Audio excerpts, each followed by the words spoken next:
그래서 오늘 선생님의 주제는 어떤 건가요? 제 오늘 주제는 겸손한 육아가 저의 주제입니다. 겸손한 육아. 예. 어떤 뜻이에요?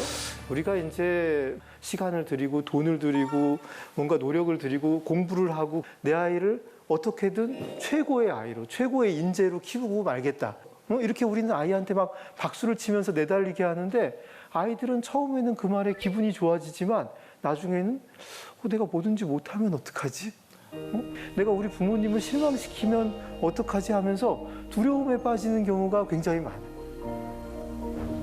어떻게 보면 부모도 힘들게 되고 또 아이도 힘들게 되는 상황이 많이 온다고 생각이 들어요. 저는 우리 시대가 육아에서 내가 할 수 있는 것도 제한적이고 또 우리 아이가 될 수 있는 가능성도 제한적일 수 있다. 그럼 여기에서 어떻게 행복을 찾을 수 있는지 이런 어떤 육아의 큰 패러다임이 좀 바뀌어야 되지 않을까 이런 생각에서 겸손한 육아 이런 제목을 좀 잡아봤습니다. 네, 여러분 서천석 선생님의 겸손한 육아 시작하겠습니다. 혹시 그 수학태교라고 들어보셨습니까? 수학태교? 아니요. 처음 들어보셨죠? 뭐 물리태교도 있더라고요.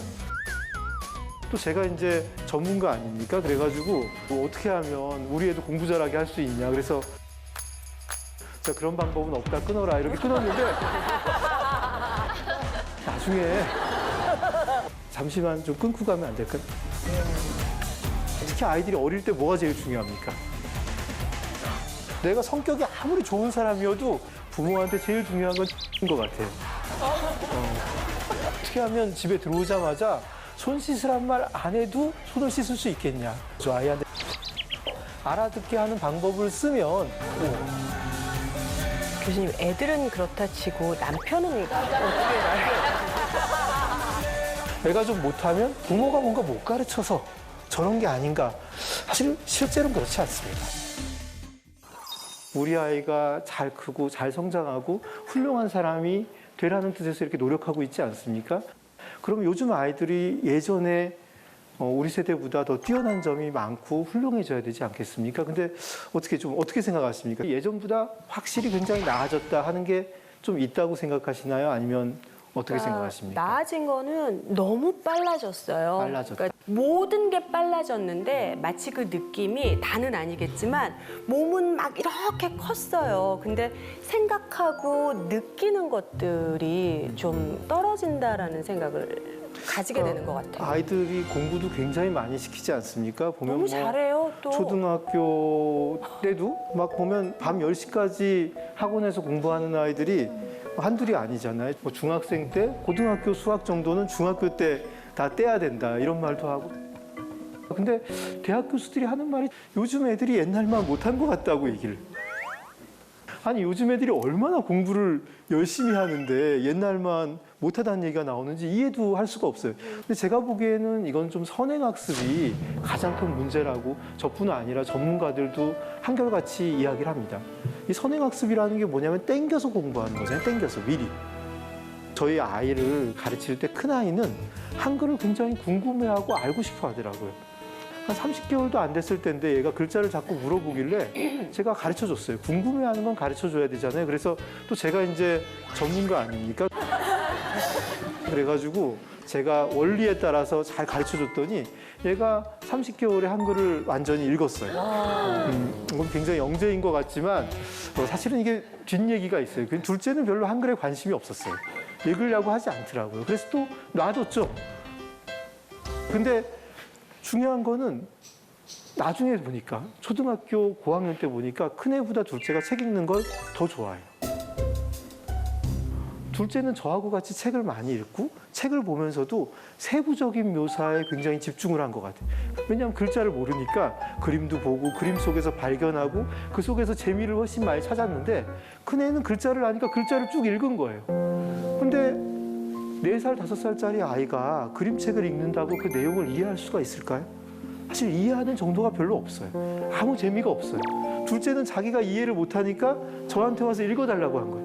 그럼 제가 얘기를 만들어서 얘가 이해할 수 있는 수준으로 읽어주잖아요. 그러니까 얘는 책이 재밌는 거예요. 어찌 보면 이게 빨리 배운다는 게 부모들 생각에는 앞서갈 것 같지만 전혀 그렇지 않은데 그런 현상들이 너무 많이 관찰됩니다.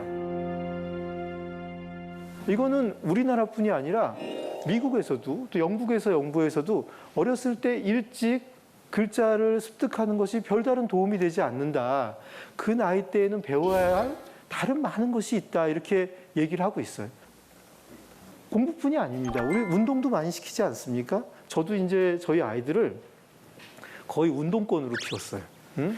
거의 운동권으로 키워서 뭐 수영, 뭐 스케이트, 그 다음에 뭐 태권도, 뭐 축구, 뭐 온갖 가지 운동들을 굉장히 운동을 열심히 시킨 것 같아요. 근데 요즘 보면은 초등학교에서 이제 팝스라고 아이들 체력 검증을 하거든요. 거기서 1급 받는 아이들이 한 반 30명 정도에서 한 3명밖에 안 됩니다.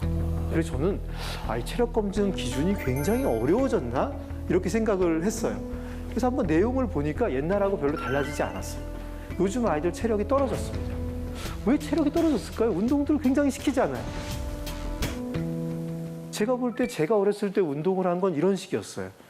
학원 같은 데는 다녀본 적이 저는 없었고 주로 이제 그냥 운동장에서 축구를 하죠. 응? 운동장에 축구를 한 2시간 합니다. 지칠 때까지 하면은 이제 수돗물 먹고서 이렇게 그늘에 앉아 있어요. 그늘에 앉아 있다 보면 친구 중에 한 명이 와서 야, 한 판 더 뛰자. 그럼 거기서 또 한 판 또 뛰어주잖아요. 힘들어 죽겠는데 한 번 뛰어주는 게 이게 체력에 굉장히 중요하잖아요. 우리 헬스클럽 같은 데 가면 요즘 퍼스널 트레이닝 이런 거 받다 보면 코치들이 그렇게 하지 않습니까? 뭐 12번씩 3세트 하겠습니다 하면 막 마지막에 너무 힘들잖아요. 막 10번, 11번, 12번 너무 힘들 때 꼭 코치들이 3개 더 뭐 이렇게 하잖아요. 그때 그 힘들지만 거기서 3번 더 하는 게 근력을 키우는 데 중요하다고 하듯이 체력도 한계 상황 운동을 해봐야 되는데 요즘 아이들은 수영을 한 40분 해요. 그러면 끝나고 다음 수업으로 수학학원으로 이동을 하고 스케이트를 40분 타고 나면 영어학원을 가야 되기 때문에 한계 상황 운동을 경험할 기회가 없습니다. 운동을 배우긴 배워서 기술적으로는 늘지만 체력 면에서는 예전에 비해서 굉장히 떨어져요. 이 체력이 떨어지는 게 장기적으로 우리나라의 경쟁력, 또 우리 아이의 경쟁력에도 저는 큰 문제라는 생각이 들어요.